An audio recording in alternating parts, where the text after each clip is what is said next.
सोमनाथ ज्योतिर्लिंग की कहानी। शिव पुराण के अनुसार सोमनाथ ज्योतिर्लिंग भगवान शिव का प्रथम ज्योतिर्लिंग है। यह मंदिर गुजरात राज्य के सौराष्ट्र क्षेत्र में स्थित है।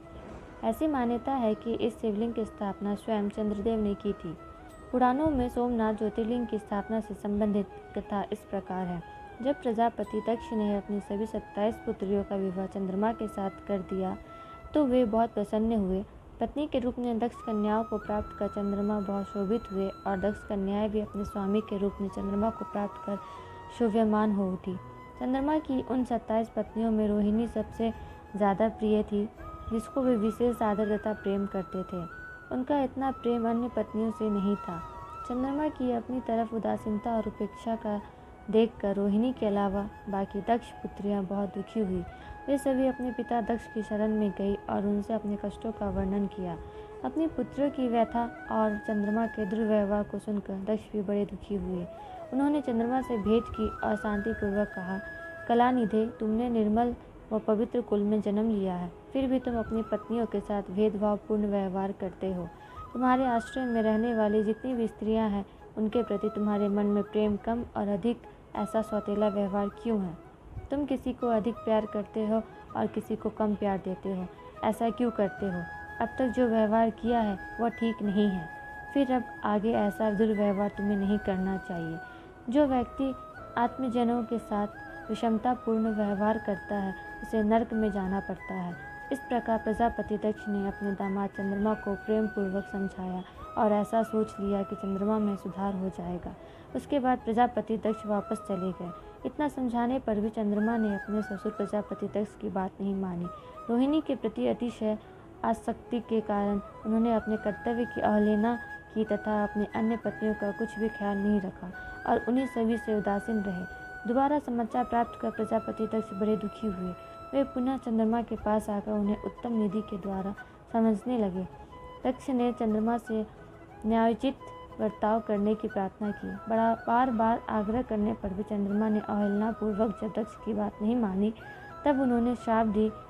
दक्ष ने कहा कि मेरे आग्रह करने पर भी तुमने मेरी अवज्ञा की है, इसलिए तुम्हें क्षय रोग हो जाए।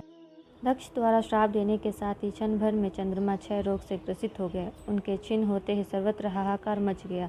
सभी देवगण तथा ऋषिगण भी चिंतित हो गए। परेशान चंद्रमा ने अपनी अस्वस्थता तथा उनके कारणों की सूचना इंद्र आदि देवताओं तथा ऋषियों को दी।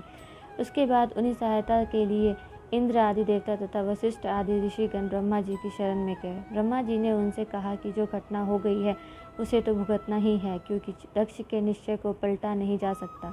उसके बाद ब्रह्मा जी ने उन देवताओं को एक उत्तम उपाय बताया। ब्रह्मा जी ने कहा कि चंद्रमा देवताओं के साथ कल्याणकारक शुभ प्रभास क्षेत्र में चले जाए। वहाँ पर विधि पूर्वक शुभ मृत्युंजय मंत्र का अनुष्ठान करते हुए श्रद्धापूर्वक भगवान शिव की आराधना करें।